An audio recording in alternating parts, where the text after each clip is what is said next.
About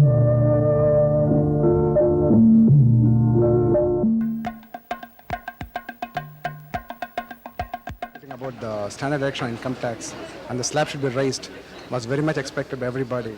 That has not been shown a slightest hint. And of course, the people earning above $50,000 per annum has been taxed about 8% surcharge extra. And in release of the decontrolization of cement and aluminum, will help the aluminum industry and cement industry to bring more I can say more competitive price down, and that may help the middle class people. And regarding the travel, more specific about the rise in the airport tax and all these things. Initially, it may feel a pinch about the tourists who are going around, but later it becomes used to it because it's a kind of a luxury item like. And coming to a luxury item like TV, supposed to be one of the necessity item. I don't know why the government has placed a rise in TV, especially color TV. Nowadays, a necessity item. I thank you very much for your comments. Sir, I saw you a little while ago looking at those television sets. Were you planning to buy one? Well, being a party to the layman, I feel that budget ostensibly seems to be a soft one because an analysis makes it simply boils down to the fact that the consumer is the worst affected. Take for example a major electronic gadget like television, with the cost has really gone up. Definitely the consumer's balance sheet was bound to be affected, no uncertain terms.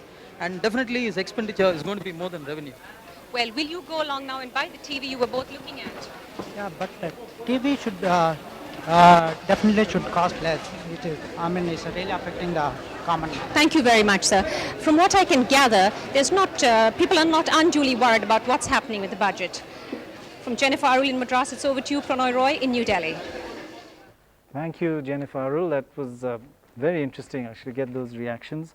For a quick round of the panel, for immediate response to that, because we do want, as soon as we can get the top floor of the stock exchange for the actual facts and figures of what's happening there. Nainan, any immediate reactions to what you've heard? Well, Prannoy, as I said earlier, the two broad themes, one seems to be that the finance minister and the government have kept the coming elections in their minds. Two, there has been a serious attempt to address the fundamental problem of a revenue deficit and try and contain that and contain expenditure so that the deficit is down. And three, the actual impact on industry we don't really know because we haven't got the full details of exactly what is really going on, but certainly one could announce perhaps the end of the middle class dream or honeymoon with consumer durables. Lakshmi, is this the end of the middle class dream? I don't know. I was quite interested in what the finance secretary said, that in terms of the philosophy of the Prime Minister, the rich are being taxed to provide employment for the poor. Then I wish this philosophy had been in work for the last 4 years. So we would have done so much more for the poor. So does it really mean that there is a change in philosophy? Because Tarun, are you part of the rich or the poor? Neither. Neither. So what's your reaction to the budget? I think the policy directions have been kept by the government, and that's important to us. We would have been worried by a major reversal because of what you've been saying, that it is election year. I would compliment the government on a fairly responsible, reasonable budget. Not perfect by any means, certainly some minus points, but by and large a lot of plus points in this budget. I would especially compliment, of course, everyone in North Block for doing a lot of homework. One of the points which came out in between was that duty on drawings imports has been abolished. I mean, I think that's a very major thing for technology development, for development of designs and drawings here, and upgradation, which we have been seeking for some years. It's a small thing, but it's a significant thing in the modernization process. So by and large, I would say the policy directions are being kept. There are a number of plus points which are welcome. Can I just interrupt? We can actually go over to Bombay, where we have actual facts and figures available on what the other side of the industrial barometer tells us.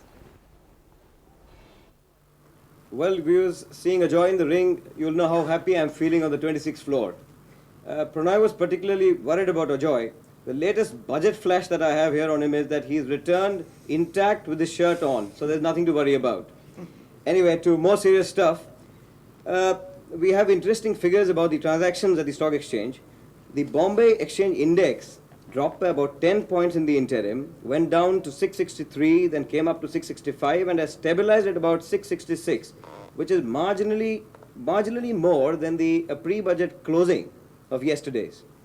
Regarding sectoral indicators, the hotel share prices of market leaders has gone down by about 5%, and the volume of transactions has been about 80 crores, which is modest in terms of the turnover at the Bombay Stock Exchange. We will get some reactions now from the experts we have here. Mr. Kothare, what would you say the budget has been like? I mean, was it sort of up to your expectations? Is it positive? Is it negative? I think I must say we have corporate sector by and large has hardly been affected on the negative side. Personal equity plan, there are quite a few good points in this budget in fact, and floating stocks today hardly is there in the equity market. I personally feel long run with corporate performance being quite good as it is today, that 5% excise duty is not going to have much effect, and I think budget on the whole is quite good. Vallabh, do you have any idea about sectoral indicators for say the two-wheeler industry or the textiles industry? I mean, there were some measures in the budget which should have sort of done something to these industries. I think what has happened is that by and large what was required in industries has been done. For example, paraxylene duty required reduction, which has been done. And what other things that I can see is that the market reacted because there were changes in several items of excise duty and import duty. And people will take some time to understand the implications. In a year in which we have had such a strong growth, some new levies were only to be expected. And therefore I am not perturbed about it at all. What I see is that most of the new excise duties will be passed on to consumer, and therefore it should be good. Now, sorry to cut in on you, Vallabh. There were a lot of rumors in the market about savings orientation and investment orientation. I think people were expecting lots of things in terms of the sort of the doing away of the minimum book tax on profits, the exemption of dividends, or at least the total or partial exemption of dividends, and the sort of ATC extension and so on and so forth. Do you think that these rumors were justified in terms of expectation, or were they just sort of loud expectations? Mr. Mayer? Well, I would like to react by telling that to some extent the expectations have been fulfilled. After all, the increase, the reduction in the basic rate of income tax from 25% to 20%, in the lower rung from 18,000 to 20,000, 25,000 is a welcome development. Equally important is the equity-linked savings plan, which we have been pleading for quite some time, and that will augment the flow of investment into the securities market. And this will particularly come, proposing as it does, as we can anticipate, to grant concessions to the people in the lower category, come from the lower rungs of the society. Now, Mr. Desai, what do you think your impressions about the budget is? The budget will be well received. No doubt, all around there are increase in excise duties, but government has taken care that consumer by and large should not be affected. I'm sorry, Sanjeev, to cut you short like this, but we are running a little short of time, and we do want to get back to the Finance Secretary, who we are lucky to have here with us for some final words on the budget, as well as the Chairman of the IDBI, who plays such an important role in what happens after the budget. Over to you, Paran. Mr. Venkatraman, would you say the initial responses to the budget have been what you expected from what you've just heard? Well, they're gratifying, considering that our objective seems to be, we wanted to achieve a certain goal, and we think people are appreciating it in the right spirit.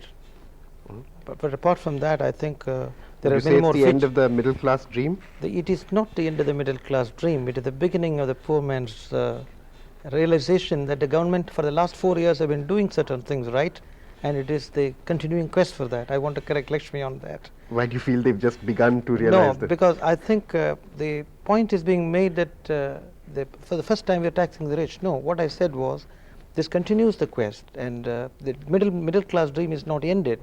The middle class dream is continuing, but the middle class reality is that the poor man is also becoming a middle class man. I think that's really the fact. That the man who wants a TV today, he has to pay for the luxury of the TV. I think that's fair enough. The TV industry has come of age. Mr. Nadkarni, what would you say about the end of the middle class dream? Would you say that is By the way, I really don't see it as an end of the middle class dream. But let us look at this dream from the supply side also. I think the supply base of the goods which form the meat of the middle class dream has certainly grown. There has been a competition. There is a lot of choice available into it. And I think this competition which has come into this field, which really are the consumer durables and which supply goods to fulfill the middle class dream, has really widened. And I don't think that some rationalization of the duty structure which has been done, which incidentally had to be done because there has to be a revenue effort also. I think it's very well justified, and there is a competition going to be in the goods. Right. What we shall do now is try and get a final quick summing up from all our panelists who have been very patient and sat through the entire budget. Tarun, if we could start with you, just a summing up of what the overall impact you think of this budget. Not having seen the small print, that's the only qualification. The budget looks, as I said earlier, responsible. In the decade of the 90s ahead, I think Indian industries got a lot of challenge to face, a lot of competition, and this budget and the directions that economic policy has been following shows a consistency, in my view. Now, industry, an engineering industry, for example, we term as an engine of growth, and definitely with the international competition coming up, with more domestic competition, the consumer is going to get value for money for this. And I think we are moving from one game to the other. We are moving from playing cricket, which is a nice, easy 5-day test match situation, to a 1-day match or even a ice hockey match, where the speed, the danger and the excitement is going to be much more. And I'm confident that industry will perform. That's very interesting. It's an interesting analogy. Nitin, if we can come to you, you had a major part to play in this budget, and could you tell us, summing up what your First, was? can I just quickly react to this middle class question? I wanted to emphasize one thing, that as far as your tax is concerned, 56,000 taxable means perhaps 70 to 75,000 gross income, and I assure you that much of what lies below that consists of the middle class. So in that sense, in fact, one of the things this budget does is give relief to middle income taxpayers through this form, through the various family pension things, etc., etc. The incentives for savings is something that I would also emphasize, which will benefit them. The home loan account scheme, the equity linked savings scheme, and so on. As a philosophy of this budget was essentially to combine employment orientation with maintaining the momentum of growth and modernization. The employment has come across very clearly in many of the programs which you talked about. Some of the other things are many incentives for the khadi and village industry sector, which have not come up on the screen, which are very detailed. On the industry side, along with the taxation of consumer durables, which is there in this budget, in the same sectors, automobiles and electronics, there are also many concessions for hastening the processes of indigenization and technology upgradation.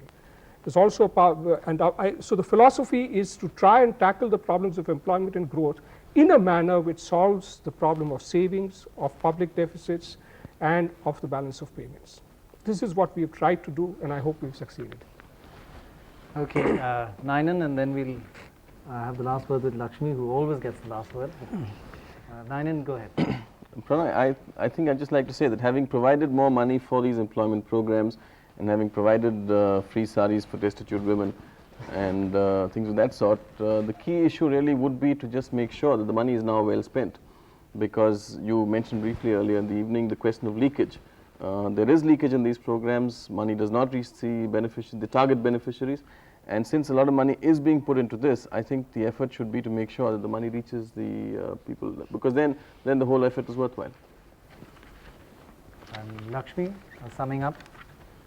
No, you also don't have the small print, so subject to that. No, I don't have the small print. Subject to that. As I said earlier, I would like to reiterate that we can use the word employment, but what is the kind of employment that is being offered? Yes. It is just pure, simple manual work. So let us not get complacent on that.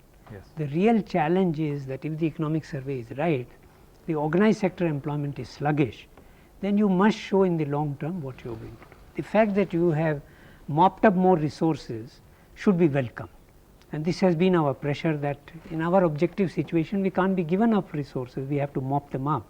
But how you deploy them, and the efficiency argument which he has used goes across the board, not only on the anti-poverty program. But my greater emphasis is that public sector, which can be managed by government in a more controlled manner, is not receiving the attention it should, because it is not merely the efficiency argument there, but is supposed to play a commanding height role. And is it playing that commanding height role? And these are some of the issues that will remain with us for some time. Thanks very much for bringing us down to earth on this.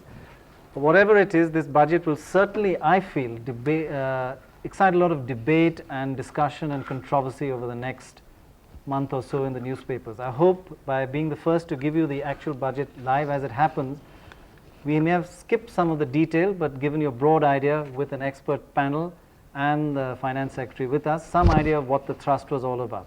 So I'd like to thank the IDBI Chairman, the Finance Secretary, Chief Economic Advisor Nainan Lakshmi Jain, and Tarun Das for being here, and for all of you for patiently sitting through this program. Good night.